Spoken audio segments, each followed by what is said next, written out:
आप देख रहे हैं समाचार एजेंसी ऑफ इंडिया में साई न्यूज। नमस्कार, आप देख रहे हैं देश की पहली डिजिटल न्यूज एजेंसी समाचार एजेंसी ऑफ इंडिया की साई न्यूज। इसके धर्म प्रभाग में आपका स्वागत है। अब आपको भगवान जगन्नाथ जी नगरी पुरी के दिव्य इतिहास के बारे में बताते हैं। आशा है आपको यह पसंद आएगा। आप इसे ध्यान पूर्वक सुनिए और धर्म लाभ लीजिए। आइए सुनते हैं जगन्नाथपुरी के बारे में विस्तार से। भगवान जगन्नाथ जी के पुरी स्थित दिव्य और भव्य देवालय का जानिए इतिहास। पुरी में भगवान श्री जगन्नाथ के इस देवालय की स्थापना किसने की थी, यह जानिए। आप समाचार एजेंसी ऑफ इंडिया की साई न्यूज के धर्म अनुभाग में विभिन्न महत्वपूर्ण जानकारियां देख, सुन और पढ़ रहे हैं। माना जाता है कि जब भगवान विष्णु अपने चारों धामों की यात्रा पर निकलते हैं तो वे हिमालय की ऊंची चोटियों पर स्थित अपने धाम बद्रीनाथ में स्नान करते हैं। पश्चिम में गुजरात के द्वारका में वस्त्र धारण करते हैं, ओडिशा के पुरी में भोजन करते हैं और दक्षिण में रामेश्वरम में विश्राम करते हैं। द्वापर युग के बाद भगवान कृष्ण पुरी में निवास करने लगे और जग के नाथ अर्थात जगन्नाथ कहलाए। पुरी का जगन्नाथ धाम चार धामों में से एक है। यहाँ भगवान जगन्नाथ अपने बड़े भाई बलभद्र और बहन सुभद्रा के साथ विराजते हैं। यदि आप जगत को रोशन करने वाले भगवान भास्कर, सूर्य, भगवान विष्णु, देवाधिदेव महादेव, भगवान शिव और भगवान श्री कृष्ण की आराधना करते हैं और यदि आप भगवान विष्णु एवं भगवान कृष्ण के भक्त हैं तो कृपया कमेंट बॉक्स में जय सूर्य देवा, जय विष्णु देवा, ओम नमः शिवाय, जय श्री कृष्ण, हरिओम तत्सत, ओम नमो भगवते वासुदेवाय नमः लिखना न भूले। हिंदुओं की प्राचीन नगरी माना जाता है उड़ीसा के पुरी शहर को। हिंदुओं की प्राचीन और पवित्र 7 नगरियों में से एक पुरी ओडिशा राज्य के समुद्री तट पर स्थित है। जगन्नाथ मंदिर भगवान विष्णु के 8वें अवतार श्री कृष्ण को समर्पित है। भारत के पूर्व में बंगाल की खाड़ी के पूर्वी छोर पर बसी यह पवित्र नगरी पुरी ओडिशा की राजधानी भुवनेश्वर से थोड़ी दूरी पर है। आज का ओडिशा प्राचीन काल में उत्कल प्रदेश के नाम से जाना जाता था।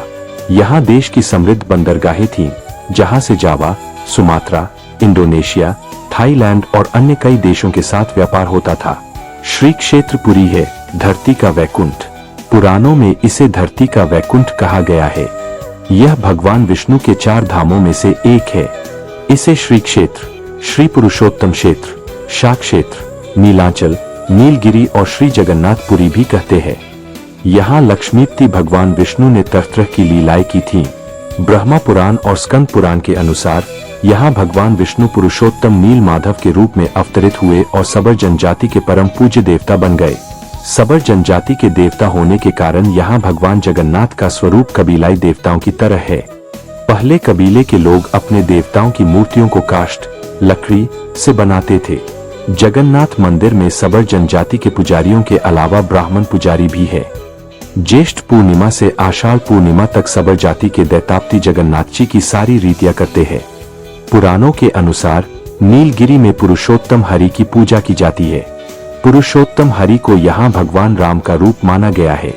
सबसे प्राचीन मत्स्य पुराण में लिखा है कि पुरुषोत्तम क्षेत्र की देवी विमला है और यहाँ उनकी पूजा होती है। रामायण के उत्तराखंड के अनुसार भगवान राम ने रावण के भाई विभीषण को अपने इक्ष्वाकु वंश के कुल देवता भगवान जगन्नाथ की आराधना करने को कहा था। आज भी पुरी के श्री मंदिर में विभीषण वंदना की परंपरा कायम है। जानिए स्कंद पुराण में पुरी धाम का भौगोलिक वर्णन क्या मिलता है। स्कंद पुराण में पुरी धाम का भौगोलिक वर्णन मिलता है। स्कंद पुराण के अनुसार पुरी एक दक्षिणवर्ती शंख की तरह है और यह 5 कोस यानी 16 किलोमीटर क्षेत्र में फैला है। माना जाता है कि इसका लगभग 2 कोस क्षेत्र बंगाल की खाड़ी में डूब चुका है। इसका उदर है समुद्र की सुनहरी रेत जिसे महोदधी का पवित्र जल धोता रहता है। सिर वाला क्षेत्र पश्चिम दिशा में है जिसकी रक्षा महादेव करते हैं।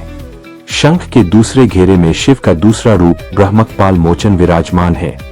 माना जाता है कि भगवान ब्रह्मा का एक सिर महादेव की हथेली से चिपक गया था और वह यहीं आकर गिरा था।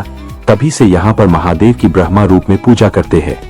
शंख के तीसरे वृत्त में मां विमला और नाभि स्थल में भगवान जगन्नाथ रथ सिंहासन पर विराजमान है। जगन्नाथ भगवान के पुरी स्थित मंदिर का इतिहास जानिए। इस मंदिर का सबसे पहला प्रमाण महाभारत के वन पर्व में मिलता है। कहा जाता है कि सबसे पहले सबर आदिवासी विश्ववसु ने नील माधव के रूप में इनकी पूजा की थी। आज भी पुरी के मंदिरों में कई सेवक है जिन्हें दैताप्ती के नाम से जाना जाता है। किसने बनवाया था यहाँ मंदिर? एक कथा के अनुसार राजा इंद्रद्युम्न मालवा का राजा था, जिनके पिता का नाम भारत और माता सुमति था। राजा इंद्रद्युम्न को सपने में जगन्नाथ के दर्शन हुए थे। कई ग्रंथों में राजा इंद्रद्युम्न और उनके यज्ञ के बारे में विस्तार से लिखा है। उन्होंने यहाँ कई विशाल यज्ञ किए और एक सरोवर बनवाया। एक रात भगवान विष्णु ने उनको सपने में दर्शन दिए और कहा, नीलांचल पर्वत की एक गुफा में मेरी एक मूर्ति है, उसे नील माधव कहते हैं। तुम एक मंदिर बनवाकर उसमें मेरी यह मूर्ति स्थापित कर दो। राजा ने अपने सेवकों को नीलांचल पर्वत की खोज में भेजा। उनमें से एक था ब्राह्मण विद्याप्ति। विद्याप्ति ने सुन रखा था कि सबर कबीले के लोग नील माधव की पूजा करते हैं और उन्होंने अपने देवता की इस मूर्ति को नीलांचल पर्वत की गुफा में छुपा रखा है। वह यह भी जानता था कि सबर कबीले का मुखिया विश्ववसु नील माधव का उपासक है और उसी ने मूर्ति को गुफा में छुपा रखा है। चतुर विद्याप्ति ने मुखिया की बेटी से विवाह कर लिया। आखिर में वह अपनी पत्नी के जरिए नील माधव की गुफा तक पहुंचने में सफल हो गया। उसने मूर्ति चुरा ली और राजा को लाकर दे दी। विश्ववसु अपने आराध्य देव की मूर्ति चोरी होने से बहुत दुखी हुआ। अपने भक्त के दुख से भगवान भी दुखी हो गए। भगवान गुफा में लौट गए, लेकिन साथ ही राजा इंद्रद्युम्न से वादा किया कि वो एक दिन उनके पास जरूर लौटेंगे, बशर्ते कि वो उनके लिए एक विशाल मंदिर बनवा दे। राजा ने मंदिर बनवा दिया और भगवान विष्णु से मंदिर में विराजमान होने के लिए कहा। भगवान ने कहा कि तुम मेरी मूर्ति बनाने के लिए समुद्र में तैर रहा पेड़ का बड़ा टुकड़ा उठाकर लाओ, जो द्वारका से समुद्र में तैरकर पुरिया रहा है। राजा के सेवकों ने उस पेड़ के टुकड़े को तो ढूंढ लिया, लेकिन सब लोग मिलकर भी उस पेड़ को नहीं उठा पाए। तब राजा को समझ आ गया कि नील माधव के अन्य भक्त सबर कबीले के मुखिया विश्ववसु की ही सहायता लेना पड़ेगी। सब उस वक्त हैरान रह गए जब विश्ववसु भारी भरकम लकड़ी को उठाकर मंदिर तक ले आए। अब बारी थी लकड़ी से भगवान की मूर्ति गढ़ने की। राजा के कारीगरों ने लाख कोशिश कर ली, लेकिन कोई भी लकड़ी में एक छेनी तक भी नहीं लगा सका। तब तीनों लोगों के कुशल कारीगर भगवान विश्वकर्मा एक बूले व्यक्ति का रूप धर कर आए। उन्होंने राजा को कहा कि वे नील माधव की मूर्ति बना सकते हैं, लेकिन साथ ही उन्होंने अपनी शर्त भी रखी कि वे 21 दिन में मूर्ति बनाएंगे और अकेले में बनाएंगे। कोई उनको बनाते हुए नहीं देख सकता। उनकी शर्त मान ली गई। लोगों को आरी, छेनी, हथौड़े की आवाजें आती रहीं। राजा इंद्रद्युम्न की रानी गुंडिचा अपने को रोक नहीं पाई। वह दरवाजे के पास गई तो उसे कोई आवाज सुनाई नहीं दी। वह घबरा गई। उसे लगा बूला कारीगर मर गया है। उसने राजा को इसकी सूचना दी। अंदर से कोई आवाज सुनाई नहीं दे रही थी तो राजा को भी ऐसा ही लगा।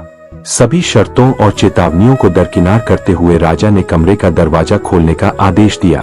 जैसे ही कमरा खोला गया तो बूला व्यक्ति गायब था और उसमें 3 अधूरी मूर्तियां मिली।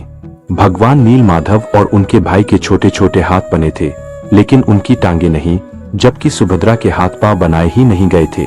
राजा ने इसे भगवान की इच्छा मानकर इन्हीं अधूरी मूर्तियों को स्थापित कर दिया। तब से लेकर आज तक तीनों भाई बहन इसी रूप में विद्यमान हैं।